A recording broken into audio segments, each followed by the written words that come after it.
Sometimes researching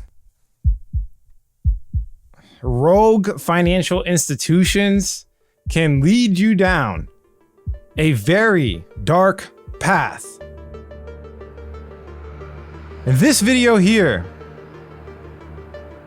we have connections to Jay-Z, Russian government, Russian billionaires,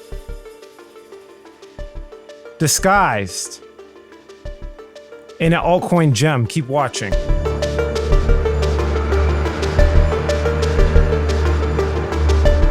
What's going on, everybody? Alex back with another video. This is not clickbait.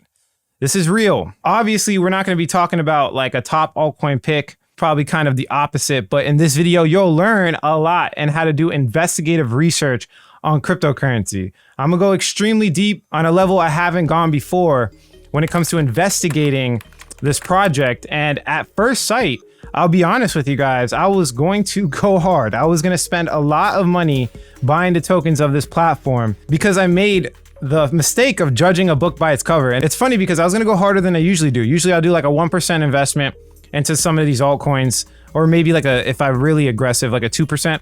I was gonna go like 10 to 20% of my portfolio into this coin, and it kind of like pushed me to do more research. And what I uncovered is crazy, and this is why cryptocurrency, in my personal opinion, has been called like a scam for so long. This is the wild, wild west of finance. They will take advantage of you if they can, right? This is borderless, right? Nobody can control it. And there's people all over the world, including billionaires, that will try to do everything in their power to make money. What I'm looking at here is supposed to be an extremely innovative VR experience. Some cryptocurrency YouTubers have pumped this coin, and I've seen a lot of credible people, including Jay-Z. They claim to have partnerships with Epic Games. We have Russian billionaires. We have Russian statesmen. It's crazy how deep this is, but when you take a look at it, right, when you take a big picture perspective and you use fundamental analysis, you can uncover some hidden truths and big red flags. If this project here, which looks so good, has issues, and it's one of the most well-funded NFT platforms on the internet right now. It's one of the biggest VC-funded platforms. If this could look this good and be this bad, imagine what's going on in your portfolio that you don't even know of. This is why I tell everybody I highly recommend deep dive research and really understanding the projects that you're investing in, because if you don't, you could get taken advantage of and you don't even know what's going on. If you appreciate this honesty and the fact that I'm putting my reputation on the line, and the fact that I'm also putting my well-being on the line by disclosing this information on the internet publicly for anyone to see, do us both a favor, hit that subscribe button and smash the like button to get this to as many people as possible. Actually, I don't want to get this to as many people as possible. I could have dove deeper, but I saw things that I knew were going to line up. I held back. I could have. I'm not trying to put these connections together. I want my family and my team to be safe. So I stopped, and you'll see why I stopped researching this project here. I am not investing in it, but the project I'm talking about is Sensorium. Okay, the ticker is SENSO. This is crazy. Look at the quality of the website. They have partnerships. They're going global with VR. They're showing the market of VR growing. Let's build a future today together, right? They're talking about let's do it together. Okay, they're part of the Global Blockchain Business Council, which is true. I looked it up. They have some crazy partners with supposedly Epic Games. Now, they're using their technology. I don't know if they're officially partnered. I looked up news on their platform. Epic Games have never talked about SENSO, so I don't know if that's official, but they're using it on their website. And then we have like Tidal, which is like owned by Jay-Z, some big people. We have massive partnerships with like big content creators in the music world. What this is basically supposed to be kind of like a concert VR experience. Now, again, like I said, this is one of the best marketing efforts I have ever seen out of any project. And I was freaking out when I first saw it. I mean, come on, look at this. They're like mini documentaries. Let's watch it together. Within Sensorium Galaxy, we are creating an alternate universe that consists of various virtual worlds that act as content hubs. The first two worlds to be launched, Prism and Motion, are dedicated to music and entertainment experiences. The direction of the artist has been really positive and good. They are super smart, they are super fast, they all know really well about technology, they all know about production, Look at this. They all know about shows. This is a cryptocurrency. It's like one of the best marketing I've ever seen. Even more than us. It's their life. They all totally understood really fast what these detail. You get the point. It's well thought out. They have like a whole like philosophy and everything connecting, you know, they're basically trying to say that it's kind of like an alternate universe. They've even connected like the biggest, it's crazy how deep they went on the psychology of this project and trying to merge it. Even some of my coaches says it's one of the best white papers they've ever seen. A wise man once told me, if it's too good to be true, don't trust it. So being the fact that I was going to invest so much money in it, I dove really deep and then I started uncovering some crazy stuff. So if you look at it, SENSO, the ticker is SENSO. The first thing that kind of drew a red flag for me is that you cannot find this. It's an ERC20 token, but if you go to like Uniswap, you're not going to be able to buy it. So let me just pull up Uniswap and show you, for example, this is my Uniswap account right here. If I put the contract address inside of right here, it did nothing, no results found. Now that's one red flag, because if you guys understand how the decentralization of Ethereum and ERC20 tokens work, anyone can provide liquidity to this platform, no matter who you are. And 99.99% of ERC20 token projects have liquidity on decentralized exchanges, unless someone's trying to control the supply.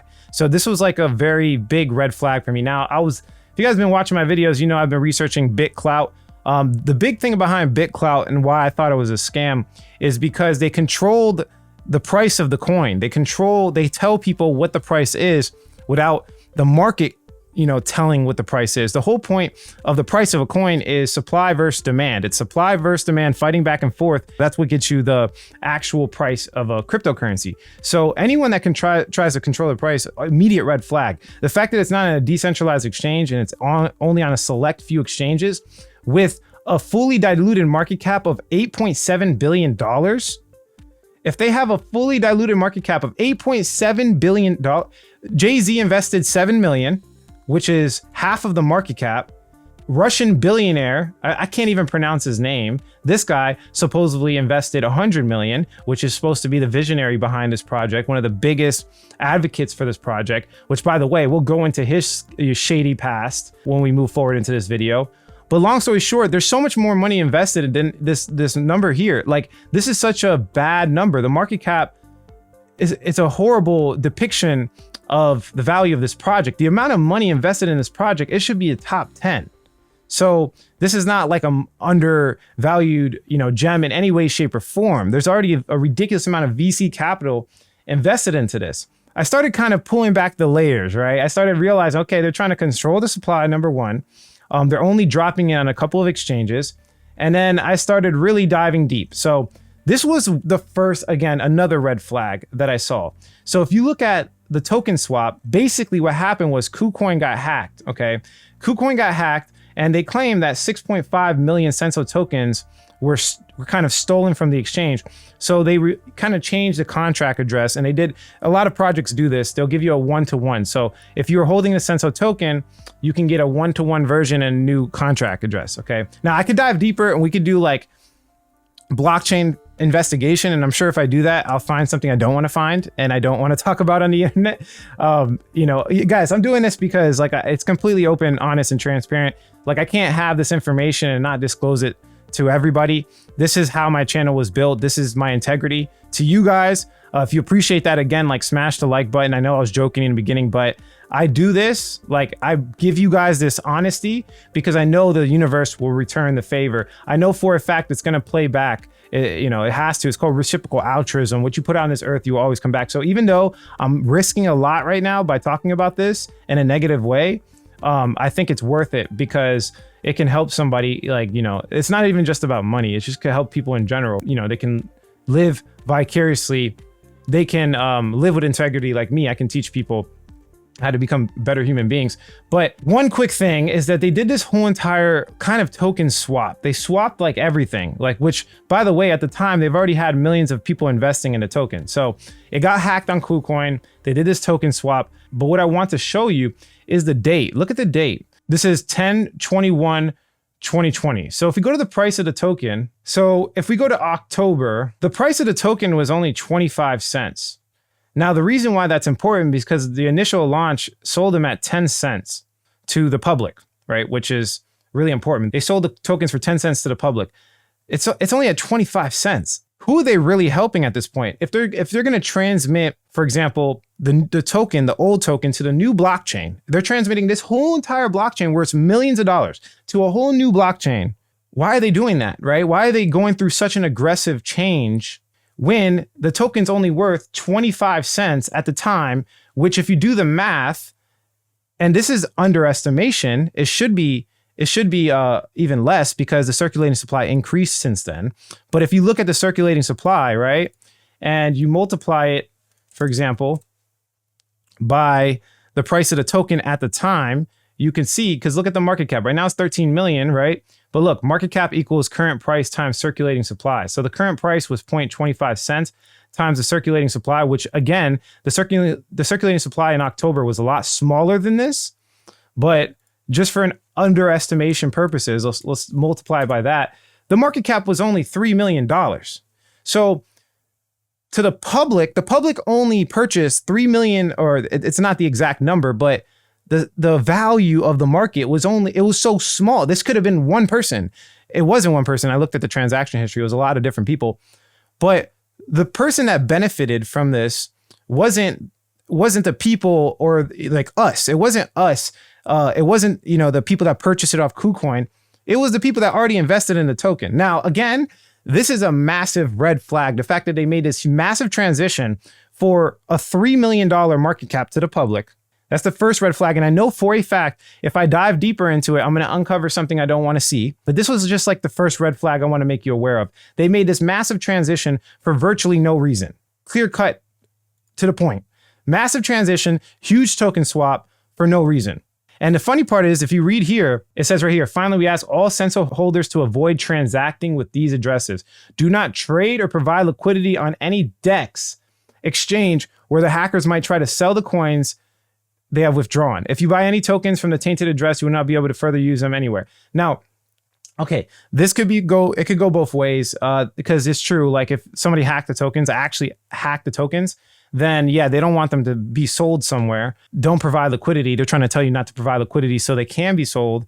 But it's just a little sketchy considering they're taking this much of a jump for $3 million market cap. Again, like I said, like the vast majority of the holders of the token are, I mean, do the math, guys. Like they said 6.5 million tokens, right? So if you pull out the calculator, it's like half of it, right? 6.5 million tokens were stolen times 25 cents. It was like $1.6 million stolen.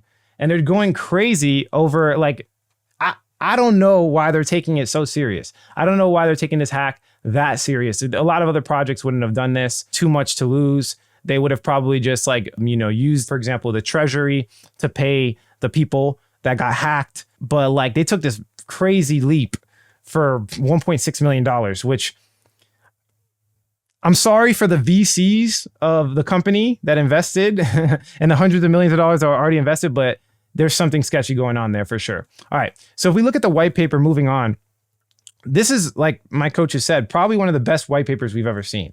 They're extremely thorough and explaining everything. Like they're talking about the entertainment industry and where they can attack, where they got their thesis from, where they got the story from behind everything. Look how in depth they have, like, the technology, general conclusions.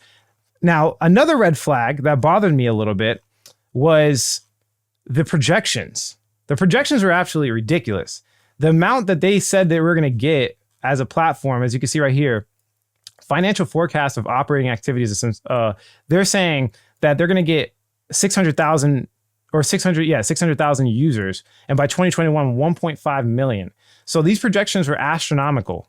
They were like they were just shooting for the moon. I don't know why they thought this was going to happen, but clearly this is not the case. If you go to their Telegram, they only have 2,000, which is another red flag. They only have, why is so much money invested into this project? There's only 2,630 subscribers on their Telegram. Their Discord's even worse, only 114 members. But if you go to like their main page, they have 3,600 followers on Instagram, they're verified. You go to their YouTube, you're getting all these views. They're not showing the amount of subscribers they have, but look, 2,569 views.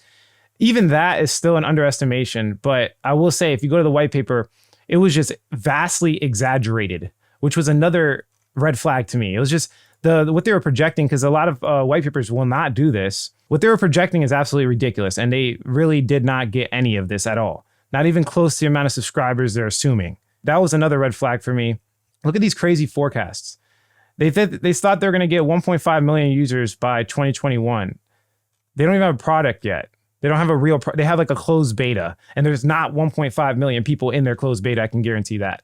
All right. So this is where it gets really, really weird, because the one really important factor in a cryptocurrency, and I think this is a good learning experience for everybody, is a token distribution. Who owns the tokens? How long are they going to own the tokens? And where are they selling the tokens? And this is, again, probably the biggest red flag I could possibly find. If you look here, the vast majority of them are going to sales, right? They claim it's going to be sales, and 35% is going to be in the reserve. And here's the reserve right here, distribution of funds of the reserve fund. So you can see it's going to advisors, it's going to their loyalty program to pay people for, I guess, promoting, incentive program for working with partners and technological agents on the project, basically infrastructure, which is normal. This is normal. 35% going to the reserve is actually a good thing. And if 65% were to the public, then it would make more sense. But then they categorize it, the other 65% as sales. They categorize it as sales. So if you scroll down, you can see that this is like still like infrastructure. Like it's like, look, market, they're still in control of the vast majority of the supply, and they're using the money for whatever they want. Look, marketing and advertising, Sensorium, lab equipment. Now, the problem with this is that, how do I explain this? For example, if you look at Ethereum, the rewards went to the miners. The people that mined on Ethereum, that's where the rewards went. In this case, they have like almost full control of where the rewards go, and they can pick and choose who they want to give it to, right? And you could see that, again, as a confirmation, if you open up Etherscan. So if I pop open Etherscan, let's just go to like right here, etherscan.io, and we look at, for example, the holders. Do the math. What's 3% times 3, right? Plus 5, plus 6, plus 27, plus 50. The top holders in the contracts, as you can see, the contracts right here, is 95% plus. They hold 95% plus. There's other percentages. These other top places are likely exchanges. As you can see right there, the exchanges or somebody that they probably paid. Long story short, look how much money this is worth. Look at the value of these tokens. $3 billion, $1.8 billion, 458 million. This is a top 10 cryptocurrency, and you cannot see the true market cap because they're holding the vast majority of it. And people don't take the fully diluted market cap serious. But again, let me just rephrase. This is probably the real market cap. They're holding the vast majority of it. What's a $6 billion market cap? Let's go to CoinGecko. What's a $6 billion market cap? Let's go right here. We're talking about maybe not a top 10, I overestimated, but a top 20 coin. They haven't really launched the public yet. Like nobody really knows about them yet, except for the VCs that invested in it. Now, this is a big problem because it is on a couple of exchanges. Because if you look, for example, if we go to SENSO and you look on some of the exchanges, they do have a couple, but there's no volume, right? So if you're looking at it, right, look at Hotbit, for example. There's hardly any volume. That's another red flag. Like for a $1 billion project, their volume is very trash. There's like absolutely nothing. The vast majority of the volume is going to KuCoin. Like literally look right here. You can see vast majority of volume going to KuCoin. So it's a situation where they're trying to control the supply. And I really do believe that. And again, I could dive deeper. I can go into like blockchain forensics, but I just kind of held off because it's just obvious. So yeah, that's another one. The token distribution is highly centralized. They own the vast majority of the supply. Big red flag. And, obviously, like if you're buying into this token, they can dump on you, which I'll be honest, I have history, which I'm going to show you guys where I think they did that. And I can't prove it, but it looks very sketchy. Now, let's look into their big claims because they claim they have a great team, right? We have the CEO here. We have this guy. I'm not going to sit here and try to pronounce his name. But he's a Russian billionaire, right? This guy Look right here, billionaire politician, former owner of the Brooklyn Nets, which makes sense with the title acquisition, the title investing $7 million because Jay-Z also was a former or current, I don't know for sure, owner of the Brooklyn Nets. So they probably have some type of connection there. But yeah, this guy, I mean, I'm not going to sit here and try to like, you know, go into his history because I don't know for sure. It's just all information on the internet and I'm sure they can hide it or do whatever they want. But all I do know is that there was some controversy where President Trump kind of put him on a sanction, right? You see it right here.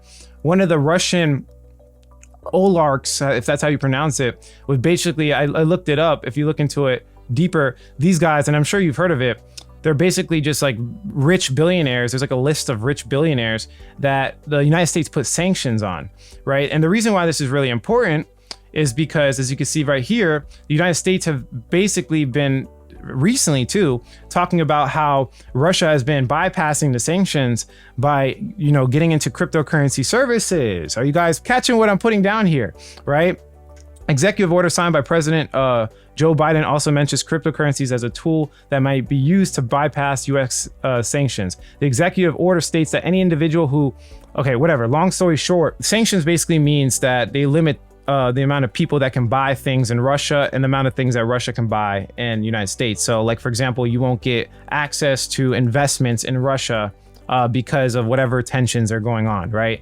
Obviously, they're trying to find a way to get into, because the United States is the most valuable currency. When we see things happening, a lot of other countries will move to the USD. They'll purchase USD as a kind of like a store of wealth, or they'll purchase bonds or whatever the case is. They limit them for a lot of reasons. I don't know. Trump initially did the sanction. I think it's probably because of the election, maybe some manipulation across the election, whatever the case is. You know, he put that out there for a reason. I'm sure he knows something we don't know. I'm not going to sit here and advocate for anybody, no president or anything. I'm just saying he knows something we don't know. There's a reason why he did that. So that's another sketchy kind of weird past here. It goes even deeper than that.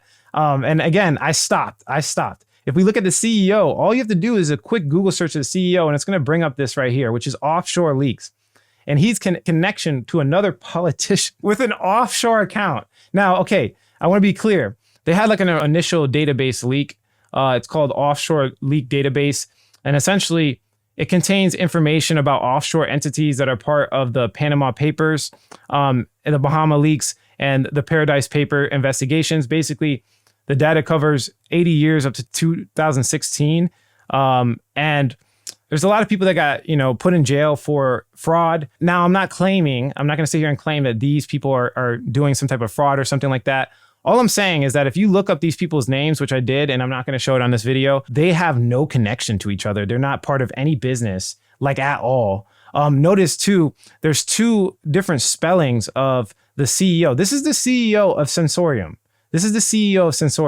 And there's also a politician involved, which is, I'm not going to say, and there's also a guy from United Healthcare, one of the biggest, I guess he was like a database programmer, part of this list. So it's just so weird that we have this, and this is in 2005, just to give you a heads up. So it's not recent, but it's just so weird that they have this offshore account in connection with somebody from the US that can easily pull off something like a cryptocurrency blockchain with his IT experience, as well as politicians.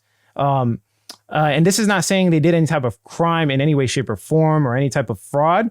But what it is saying is they have an offshore account and none of these guys are actually connected in any real business form.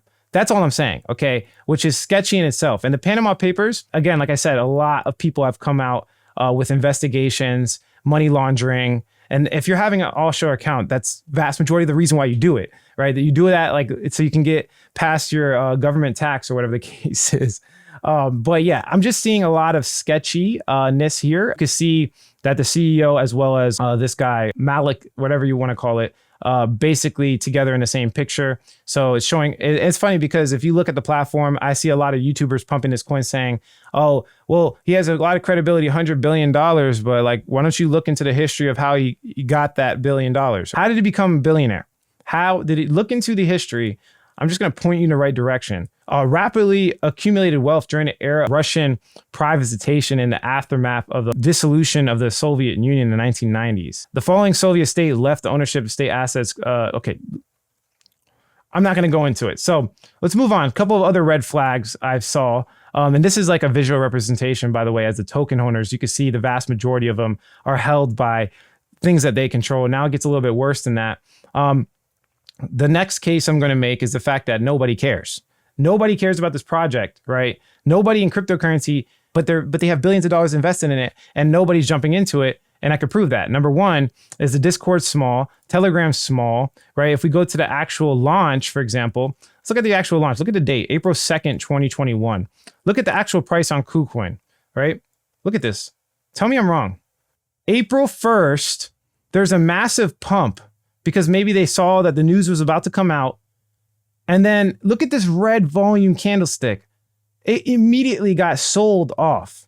Massive pump, immediately got sold off. And this is a big problem with the VCs owning too much of the supply. They can do things like this and anticipate massive pumps, or I don't know, pumps from YouTubers or something like that, and sell off to them, right? And basically kills the price appreciation of the asset. The asset will not appreciate in price because they keep selling it to make money, right? Now, let's come over here and I want to show you guys some things, because as you can see here, it's pretty much like stagnant up until this point right here. So there's obviously something here that happened, right? And there's obviously something here that happened. Look at this candlestick. It immediately got sold off too. It's rising in price, about to go parabolic. And then out of nowhere, it just gets eaten up. Why? Why is this happening? Because they are most likely selling. They are most likely selling onto you, which will not allow the price of the coin to appreciate. Let me show you. So if we look at this date right here, we're looking at February 25th is when we had that spike. So all I did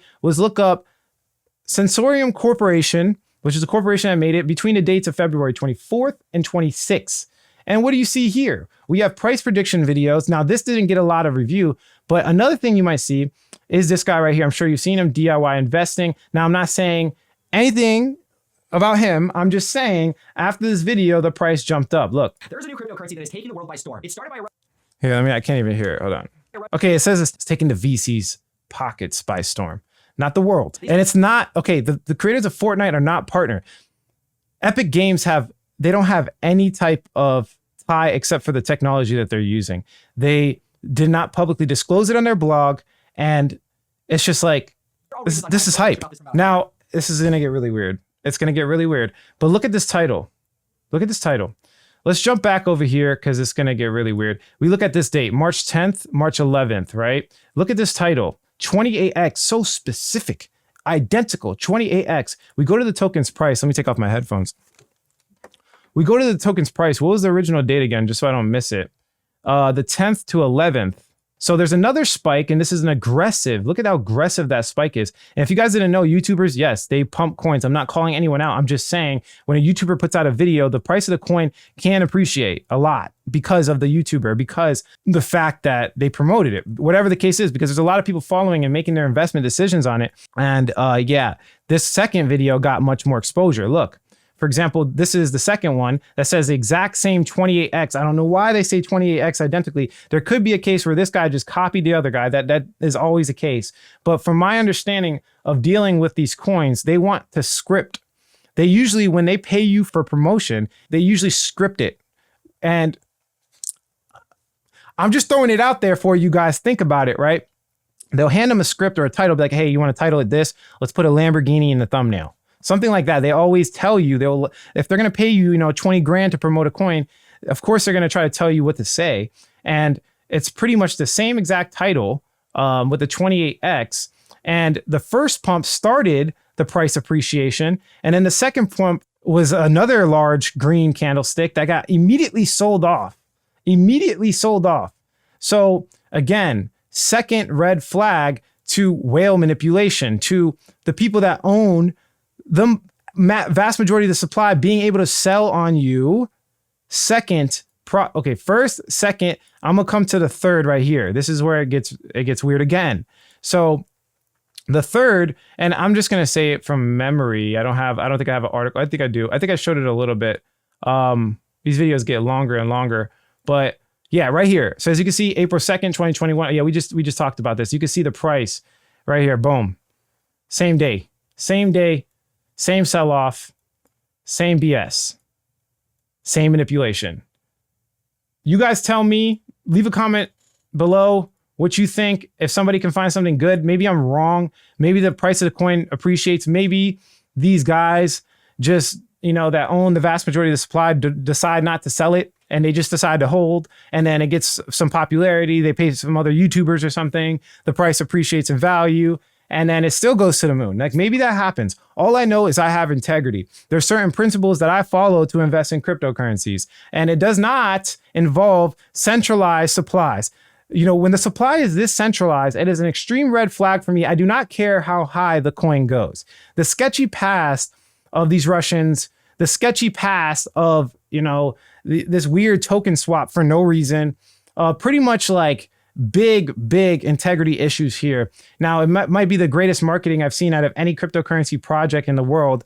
It might be, the greatest hair on fire problem I've ever seen, but this is not decentralization. This does not speak to the true nature of Bitcoin and cryptocurrencies. This is manipulation at its finance, bypassing government sanctions in the United States to make money and get the rich richer. And I'm not for that. But yeah, that's it for this video, guys. If you like the quality of this content, hit like. If you don't, leave some constructive criticism. Subscribe for more video updates. And like I always say, if you don't get with it, you will get left behind. This is a big loss for cryptocurrency. Hopefully, people can wise up and jump into the more decentralized for the people projects. But yeah, that's it for this video, guys. Thanks for watching. Catch you in the next one.